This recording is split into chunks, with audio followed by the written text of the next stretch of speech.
Continuando nossos estudos, as larvas psíquicas, agora sobre o sistema digestório. Então nós olhamos ela no sistema reprodutor, depois o alcoolismo e agora no sistema digestório. Alimentação carnívora e condimentada em excesso. A gente colocou em excesso porque se a gente falar para as pessoas que não devem comer carne, já ficam muito assustadas. Eu, por exemplo, não como.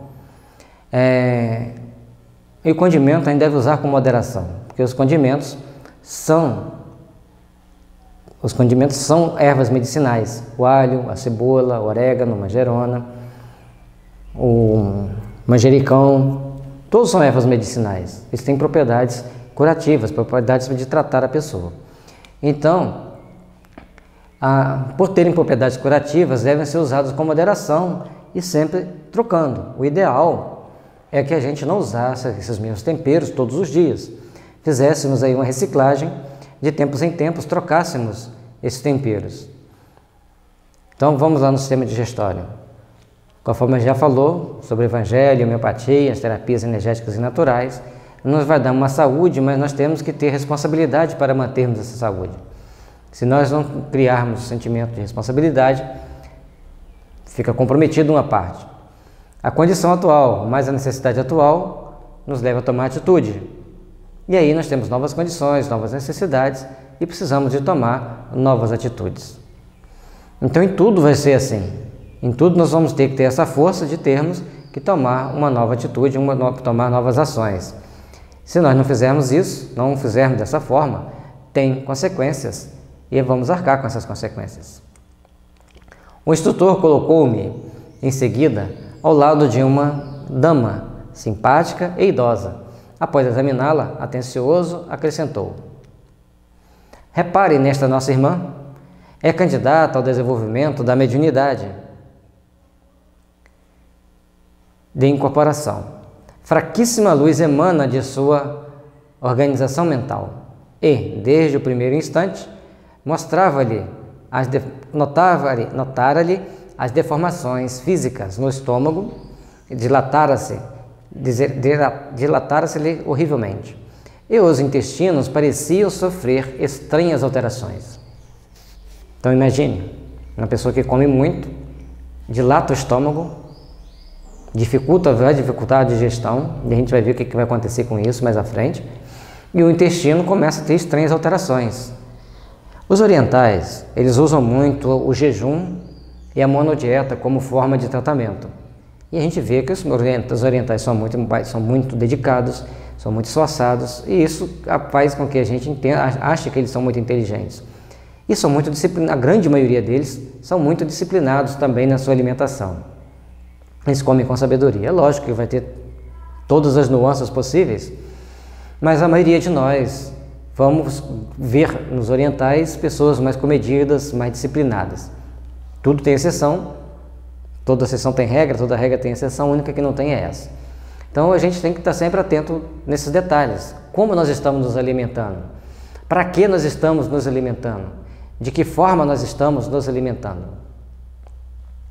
O fígado, consideravelmente aumentado, demonstrava o indefinível agitação. Desde o duodeno ao sigmoide, notava-se as anomalias de vulto.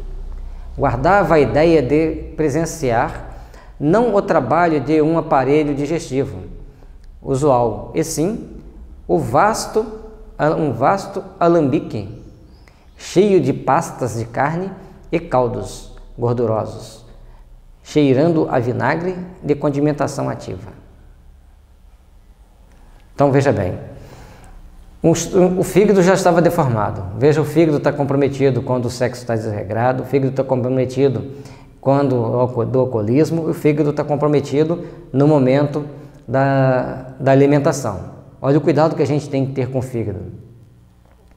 Então, desde o duodeno até o sigmoide, cheio de alterações, anomalias de vulto nessa região.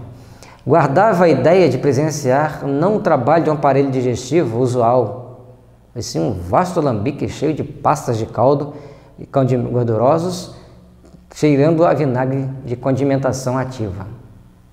O que você tem ingerido todo dia? Como você está ingerindo a alimentação? De que forma você está se alimentando?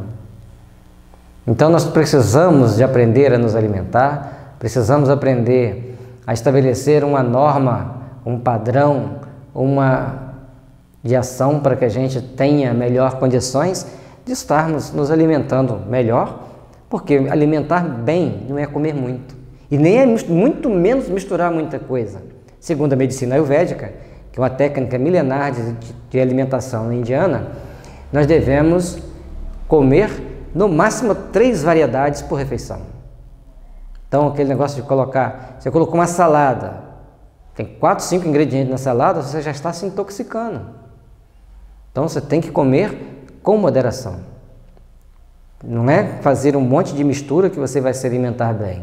Você vai gastar mais, vai se alimentar mal, vai se intoxicar, vai adoecer, vai gastar mais para se tratar. Então 3, no máximo 5 alimentos de cada vez já está de bom tamanho. Em grande zona do ventre, superlotado de alimentação, via-se muitos parasitos conhecidos. Ameba, giardia, lombriga, oxíuros e outros mais, né? Mas além deles, divisava outros corpúsculos semelhantes a lesmas voracíssimas, que se agrupavam em grandes colônias, desde os músculos e as fibras do estômago até a válvula iliocecal. Semelhantes parasitos atacavam os sucos nutritivos com assombroso potencial de destruição. Você quer emagrecer? Você quer fazer uma dieta? Agora você vai ter coragem, né? Comece mudando os seus temperos, comece mudando os seus condimentos. O que você coloca na alimentação? O que você bebe na hora da alimentação? Deve beber água, não coisas químicas lá que vocês colocam à mesa. E ter o cuidado com a questão do vinagre, os condimentos, sempre com muita moderação. Então, veja que interessante. A alimentação, superlotado de alimentação, estava seu ventre. E se essa alimentação em grande quantidade de cada vez, ela, em vez de ela passar pelo processo natural da decomposição que o organismo proporciona, ela vai entrar em fermentação, ela vai apodrecer, vai te contaminar mais, além de propiciar o desenvolvimento dessas larvas psíquicas, essas lesmas, né, voracíssimas. Então são momentos que nós temos que procurar estabelecer um equilíbrio na hora da alimentação. Você faz uma oração na hora de se alimentar?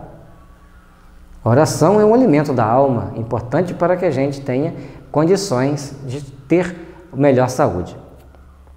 Então, desde os músculos do estômago e das fibras do estômago até a válvula iliocecal, estava cheio dos parasitas e mais essas lesmas que comiam todo o suco nutritivo de forma assustadora. Vamos disciplinar nossa alimentação, vamos equilibrar nossa forma de se alimentar para que a gente possa ter melhor saúde, melhor condição de vida. Observando-me a estranheza, o orientador falou em meu socorro. Temos aqui uma pobre amiga desviada nos excessos da alimentação. Viciou-se em comer muito. E a pessoa come muito e fala, não, eu como um pouquinho. Aí dá aquele, a gente olha ele comendo assim para almoçar, jantar e almoçar no dia seguinte. Então, está comendo demais. Nós temos que ter cuidado com essa questão da alimentação. Todas as suas glândulas e centros nervosos trabalhavam para atender às exigências do sistema digestivo. Então, todo o sistema dele, tudo que era para manter a vida, estava sendo para manter simplesmente o sistema digestivo.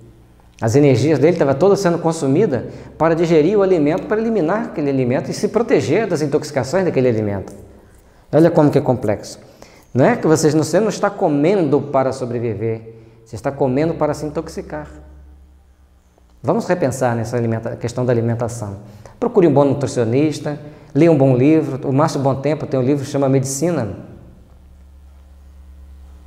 Natural.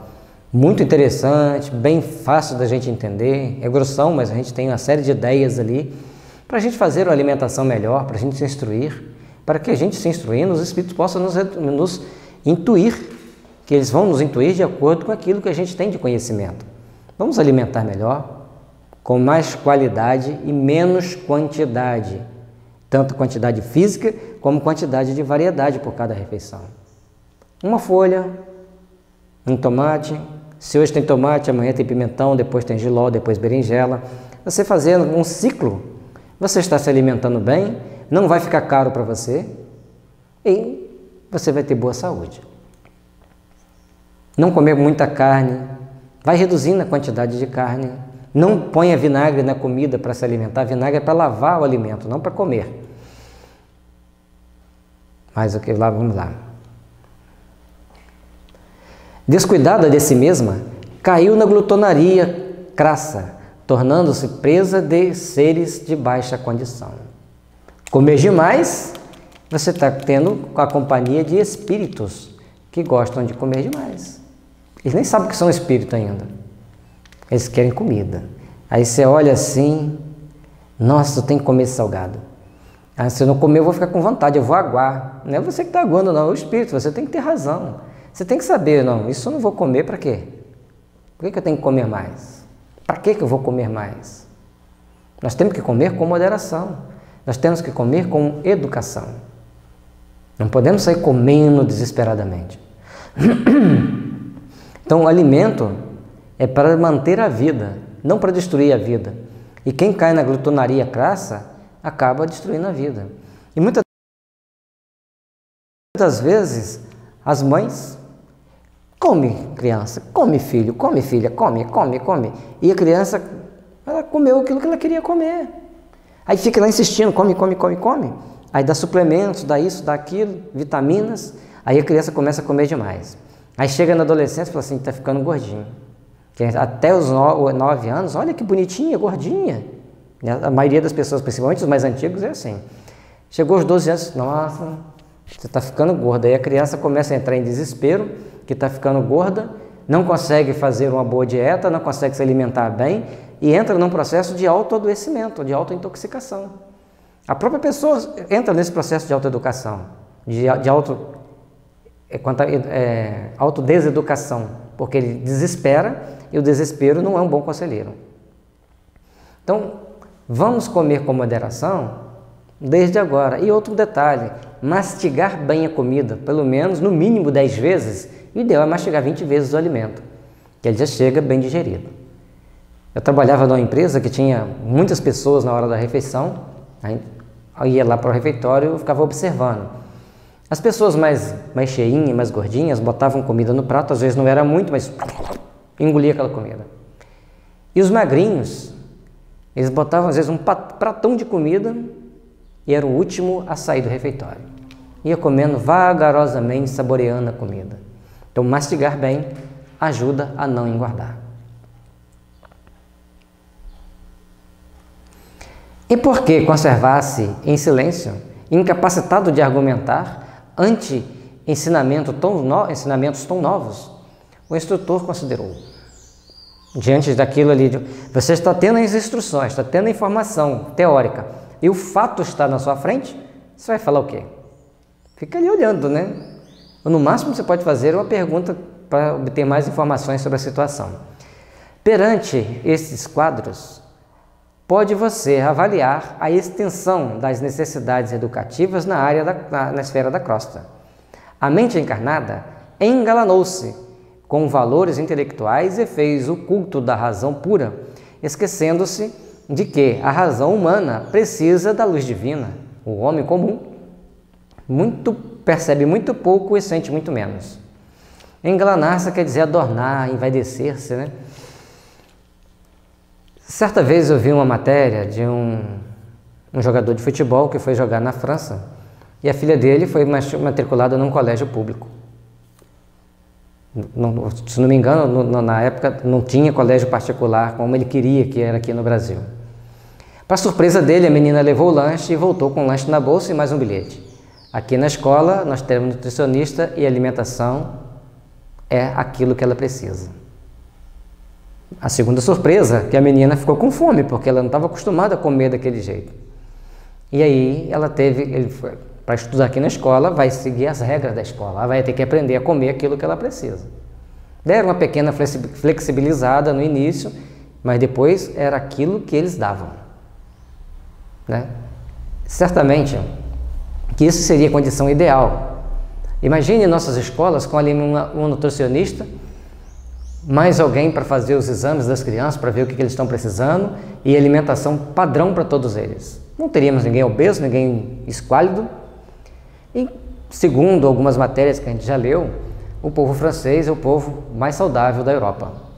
E não era para ser, porque eles têm muita dificuldade em questão de água potável e uma série de outros fatores que tem ali, que a gente entende que não deveria ser tão saudável, né? E aí a gente vai vendo a importância de se alimentar adequadamente. Então vamos trocar o alimentar bem, que sugere atitudes do nosso vício do passado, para alimentar adequadamente. E quando a gente fala em alimentar adequadamente, as pessoas se assustam, porque elas estão acostumadas com um determinado padrão de alimentação e querem que o outro se alimente igual a ela. Quando você toma uma postura diferente disso, você é o patinho feio, né? Até você provar que é um ganso, vai levar um tempo e vai causar até antipatia. Às vezes é melhor você ficar quieto, passar pelo patinho feio, rir da situação e deixar as coisas caminharem. Então, a necessidade de nós nos educarmos aqui na crosta da Terra varia de muitos espectros de educação. Educação sexual, educação moral, educação ética, educação alimentar, educação dos relacionamentos, educação da responsabilidade frente às coisas públicas. Eu lembro que a gente era criança, estava brincando na sala de aula, deu uma trombada na carteira, quebrou, esquenta a cabeça, não, é do governo. Aí, e todo mundo riu, é do governo, ele que compre outra. Aí a professora não falou nada, chegou uma outra professora, por que essa carteira está quebrada? Aí sempre tem o tagarela que vai e conta para a professora, os meninos brincando aí quebraram a cadeira. Ah, professora, que é isso? O dinheiro é do governo. Ela apoiou a mão na mesa. E de onde saiu o dinheiro do governo? Dos impostos que a gente paga. Aí um falou assim, mas meu pai não paga imposto. A falta de cultura, a falta de educação, né? Isso tem quase 40 anos que aconteceu, eu lembro como se fosse hoje. Aí ela foi, explicou, deu uma aula para a gente de o que era imposto, de como que era o dinheiro público, de como que deveria ser gerenciado esse dinheiro, que eu guardei até hoje. Quase 40 anos depois eu lembro dessa aula dela explicando. E é uma pessoa que a gente tem muita gratidão, porque ela foi professora, ela soube ensinar, né?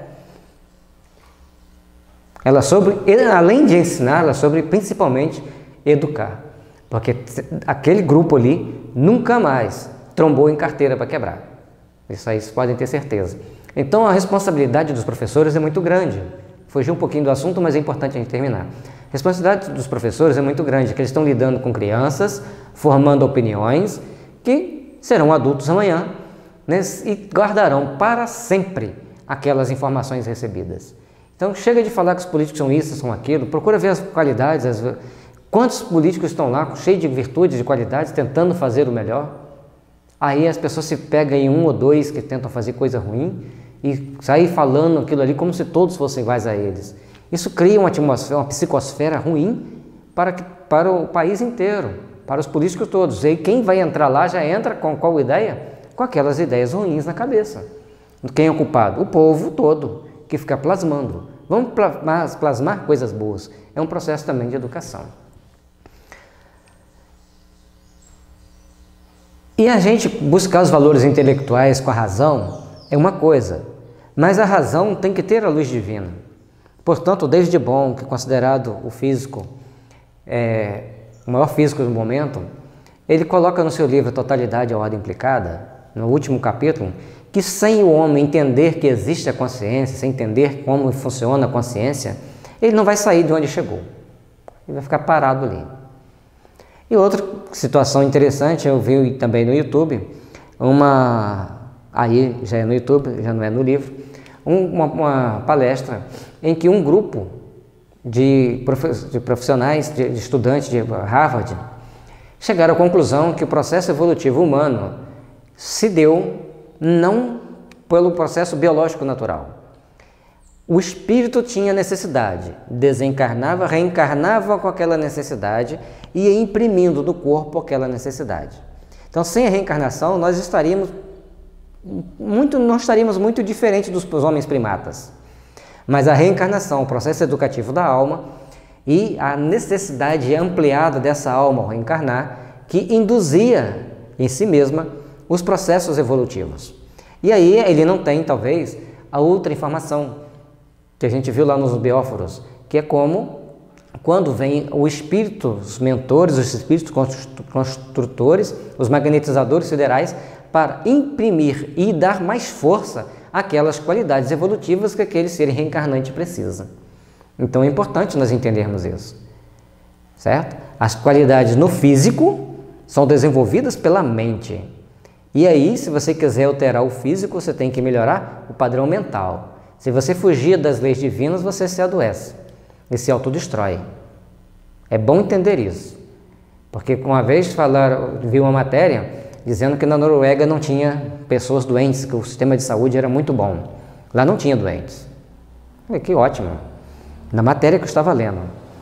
Só que na semana seguinte, um grupo de jovens mataram 4 crianças porque eles eram indianos. Dois tinham sido adotados por noruegueses e outros 2 estavam lá, eles mataram porque eles eram negros indianos. Os indianos são muito morenos, eles são muito brancos, então simplesmente mataram essas 2 crianças. Isso não é saúde, isso é loucura, e loucura é doença grave. Racismo é uma das doenças mais graves para o espírito, é aditismo, porque você não respeita o ser humano. Não respeitar o ser humano é extremamente complexo. E o racismo não existe só do branco para o negro, é também do negro para o branco. Existem os dois racismos que nós temos que entender, e é aditismo, doença muito grave. Para você ver o conceito de aditismo, veja o livro Homeopatia, Tratamento para o Espírito e para o Corpo. E a outra situação é que o homem comum percebe muito pouco e sente muito pouco. Então a maioria das pessoas que não se instruíram, não quer dizer que são todos, que não se instruíram, eles têm menos percepção, menos conhecimento e sentem menos algumas coisas. Mas as pessoas que se intoxicaram com a luz da razão, sem a fé religiosa, também sentem muito pouco e percebem muito pouco, no sentido espiritual da vida. Tudo tem que ter um equilíbrio. O caminho do meio, como ensinou Buda, é o caminho mais necessário para o nosso processo evolutivo. Todos nós estamos aqui para aprendermos a viver, aprendermos a construir nosso mundo íntimo, a viver com mais qualidade de vida em todos os sentidos. Quer dizer que nós temos que nos melhorarmos e nos aperfeiçoarmos para vivermos de uma forma melhor. Ante a eclosão de conhecimentos novos, em face da onda regeneradora do espiritualismo, que banha as nações mais cultas da Terra, angustiadas por longos sofrimentos coletivos, necessitamos acionar as melhores possibilidades de colaboração para que os companheiros terrestres valorizem as suas oportunidades benditas de serviço e redenção. Então, o mundo inteiro passa por um momento de espiritualização. Embora vai ter suas nuances de um país para outro, e atualmente parece ter dado uma freada, mas pelo contrário, mais pessoas estão se espiritualizando, estão se solidarizando. E muitas situações que aparecem de aparente catástrofe mobilizam as pessoas para vermos quem está mais solidário e quem não está. Então, quando as pessoas se predispõem a ajudar, a acolher, eles estão mostrando que já desenvolveram a bondade. Quando essas pessoas são xenófobas, ou têm medo do estrangeiro, medo do estranho, medo daqueles que não são das suas raças, do seu país, e querem rechaçá-lo de qualquer maneira, mostra que ele é um ser ainda com instintos primários. E para ficar na Terra em processo de regeneração, nós temos que desenvolver valores do amor e da solidariedade. O espírito tem que se tornar melhor, tem que se tornar mais solidário, mais propício a ser colaborador do bem. E aí existe a grande diferença. Recentemente eu vi uma mulher do mundo político fazendo um discurso onde fomentava a discórdia. Eu fiquei olhando e pensei assim, meu Deus, que essa criatura possa despertar para Deus, em que ela nunca chega ao poder. Porque uma pessoa dessa, chegando ao poder, com aquele sentimento de egoísmo tão grande, é um perigo para todos nós. que mais aqui? Então, nós temos que nos espiritualizar.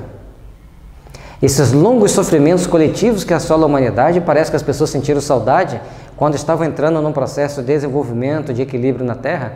Grupos insanos começam a movimentar e patrocinar guerras sem fim, rebeldias inconsequentes e inaceitáveis, que terão consequências graves para aqueles que assim praticaram, e tudo que nós devemos fazer é não nos sintonizarmos com nenhuma delas, nos mantermos neutros e em oração pela paz. Mas nós temos que desenvolver o sentimento de espiritualização. Será que se a humanidade fosse realmente espiritualizada, estaria acontecendo alguma guerra no mundo atualmente? Precisamos rever nossos postulados de educação. Precisamos rever o nosso modo de encarar a vida para que a gente haja com mais consciência de coletividade.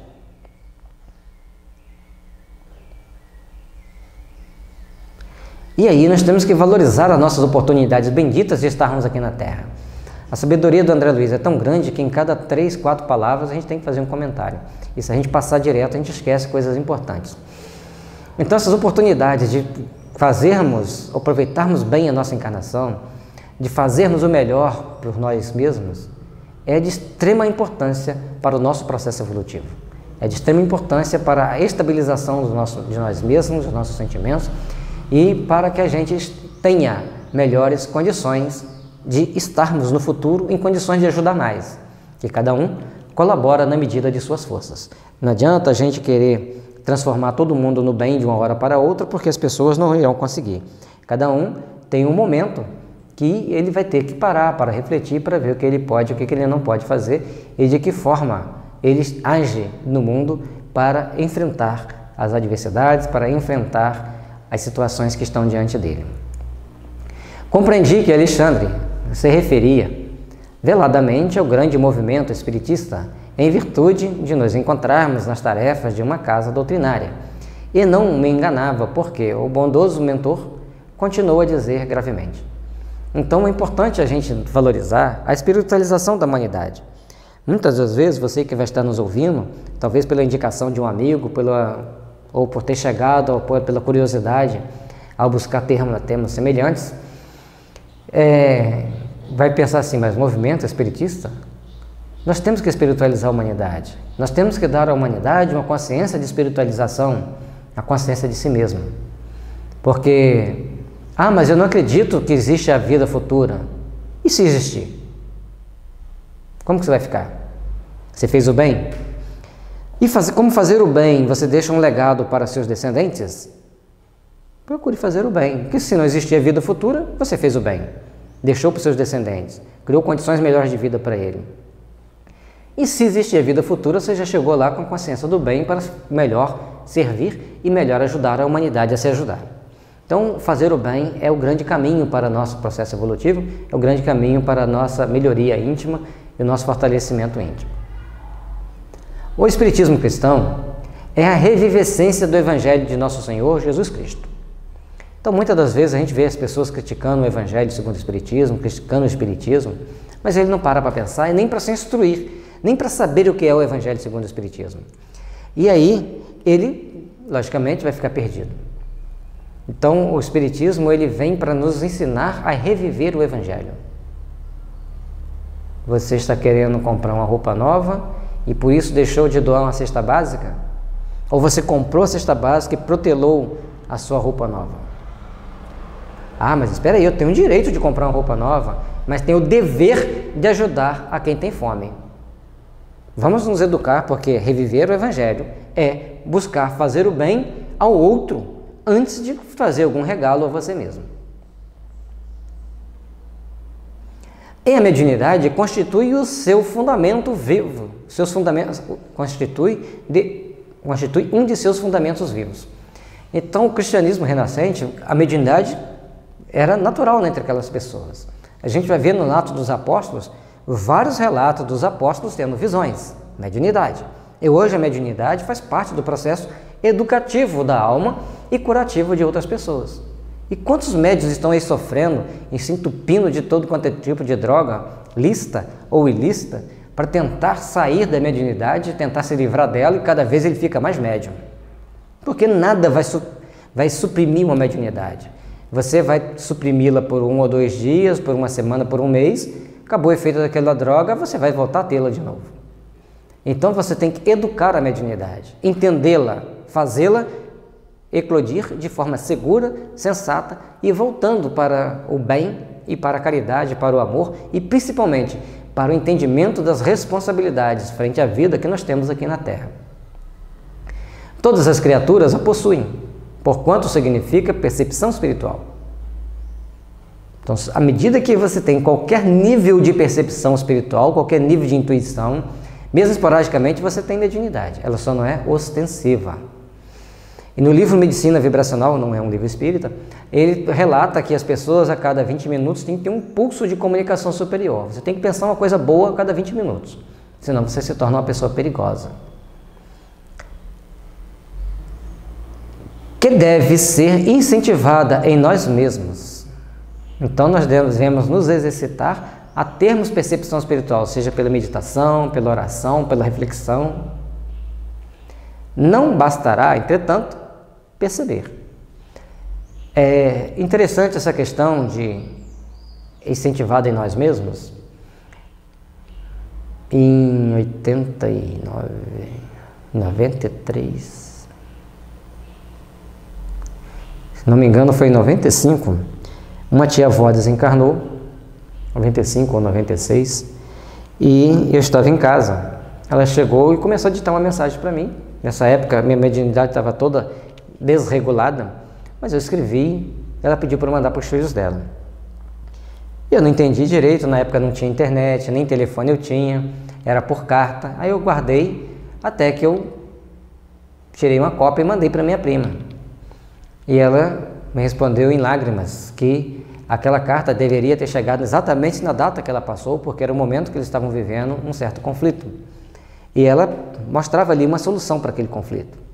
Então todos nós estamos aqui vivenciando determinadas situações que precisaremos um dia depararmos conosco mesmo para melhor estabelecermos uma meta de vida, uma meta de realizações para a nossa existência, para estarmos melhores, para estarmos em condições de servir melhor, certo?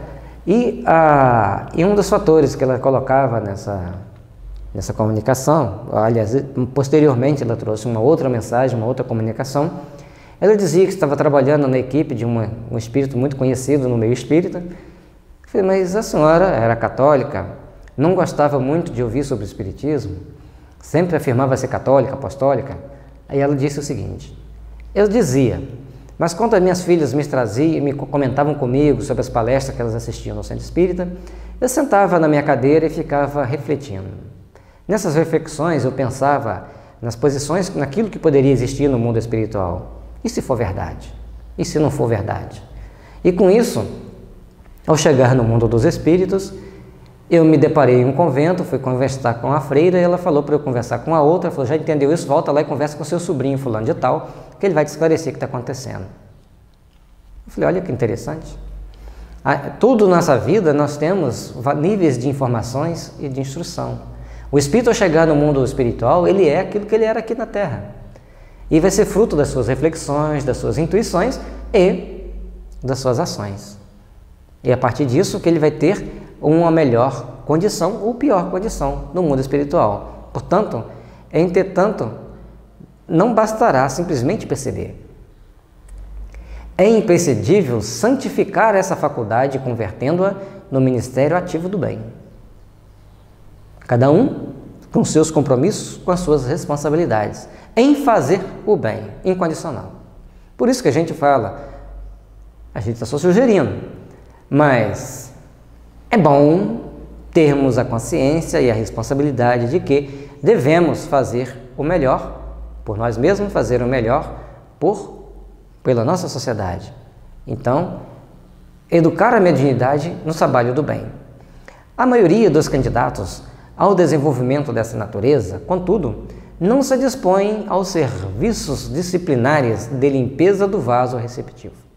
Então, a primeira coisa que nós temos que fazer é a limpeza do nosso corpo físico, seja pelos impulsos sexuais, pelos impulsos morais, pela alimentação, pelo hábito da bebida alcoólica. O André Luiz já deixou tudo aqui. Aí a gente fala assim, não, o importante não é o que sai da boca do, o que entra na boca do homem, é o que sai. Aí eu falo para as pessoas assim, como eu moro em Belo Horizonte, vai lá, pega um gole de água do rio Arruda e bebe. Lógico que ninguém vai fazer isso. Já é um rio mais conhecido do Brasil inteiro, o rio Tietê. Alguém vai chegar lá, vai pegar um copo daquele rio, da água do rio Tietê e beber? Vai morrer. Ou vai ficar gravemente doente. Não tenta desafiar. Portanto, não é, quanto Jesus disse, não é o que entra na boca do homem que contamina, mas o que sai, porque as pessoas discutiam ferrenhamente sobre hábitos alimentares. E para não discutir mais, ele colocou dessa forma. Para nós refletirmos que é tão venenoso quanto o que a gente come para fazer mal, é aquilo que sai numa discussão, nas mágoas, nos atritos, nos nossos vícios naturalmente, certo? Então nós temos que ter cuidado, nós temos que repensar as nossas ações, repensar as nossas atitudes e principalmente nos reeducarmos. A maioria dos candidatos ao desenvolvimento dessa natureza, contudo, não se dispõe aos serviços preliminares de limpeza do vaso receptivo, o nosso corpo. Ah, mas a gente tem que melhorar nosso pensamento. Temos que melhorar nossas atitudes. Temos que melhorar nossa conduta. Temos. E também melhorar nossa alimentação e nossos vícios de bebida, comida, seja não só bebida alcoólica. O vício em determinadas bebidas químicas é tão nocivo quanto bebida alcoólica. Nós temos que cortar esses vícios, disciplinar esses vícios. Precisamos nos educar.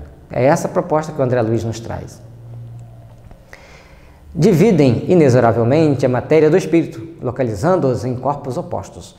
Quando nós, estudantes da verdade, ainda não conseguimos identificar rigorosamente as fronteiras entre um e outro, e integrados na natureza de que toda organização universal se baseia em vibrações puras. Então, nossos corpos físicos, nossa estrutura psíquica e espiritual, estão todas entrelaçadas, todas emaranhadas. O livro de Barbara Embrena, que chama Mãos de Luz, mostra muito bem isso, dá exemplos, mostra figuras.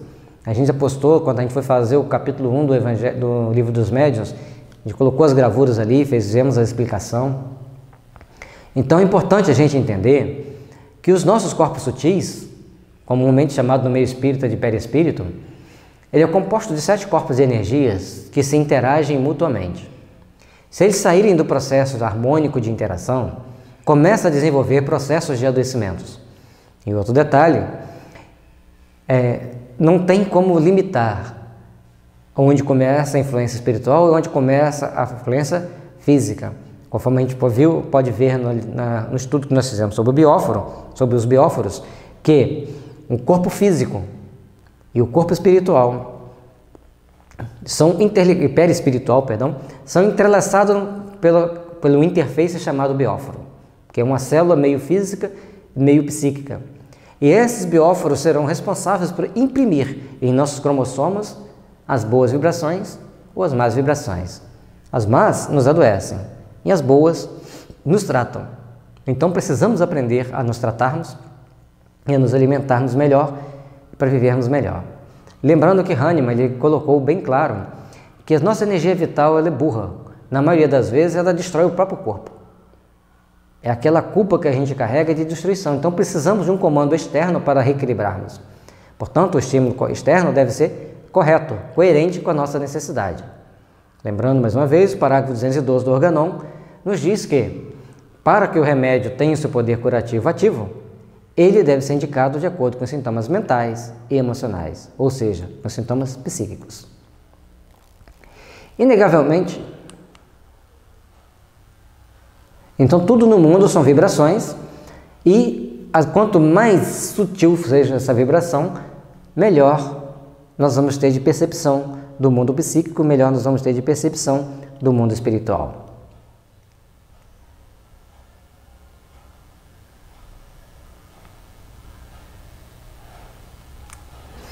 Ora, para os que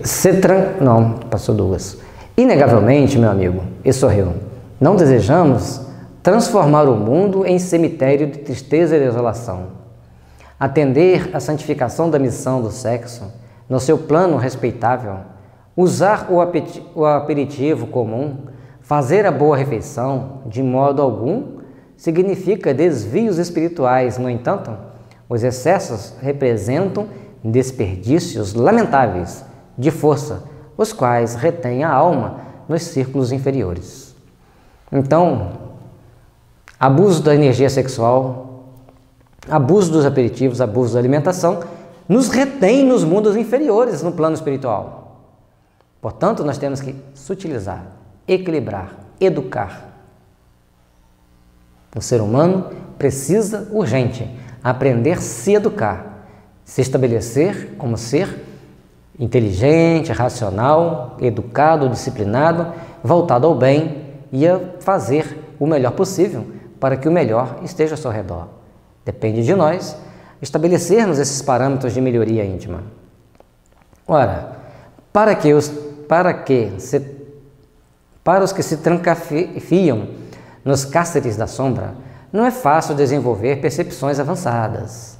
Não se pode cogitar de mediunidade construtiva sem o equilíbrio também construtivo dos aprendizes, na sublime ciência do bem viver. Então, a mediunidade tem que ser bem educada, bem disciplinada, para que a gente tenha condições de viver bem. E quem não quer se educar é um espírito que está sintonizado com energias inferiores. Ele pode não ser um espírito inferior, mas está sintonizado com energias inferiores. Porque o bem educar, o bem viver, vai fazer com que a gente sintonize com energias superiores. Então, precisamos rever muitas das nossas atitudes, muitas das nossas ações, para a gente estar em condições de viver num mundo melhor. Deixa eu ver se eu esqueci de alguma coisa aqui. Então, e ele coloca, atender a santificada missão do sexo. O sexo não é só para gerar filhos, é para interagirem-se mutuamente, e nesses momentos o casal gera energia, esse momento de intimidade, quando eles estão com bons sentimentos um pelo outro, aquele momento de prazer deles ali geram energias importantíssimas para a construção e edificação íntima, fortalecimento do lar, e muitas das vezes a espiritualidade superior leva essas energias para tratar pessoas que estão adoentadas em outros lugares. Nietzsche provou que essa energia sexual pode ser curativa. Ela tem o poder de restabelecer a energia quando se faz com amor. Se você faz de forma pervertida, de forma agressiva, você começa a se intoxicar e se adoecer. Então, se a gente souber fazer isso, a gente vai viver bem. Para você se instruir mais, vá lá no livro Mecanismo Missionários da Luz, Desenvolvimento Mediúnico, da editora FEB.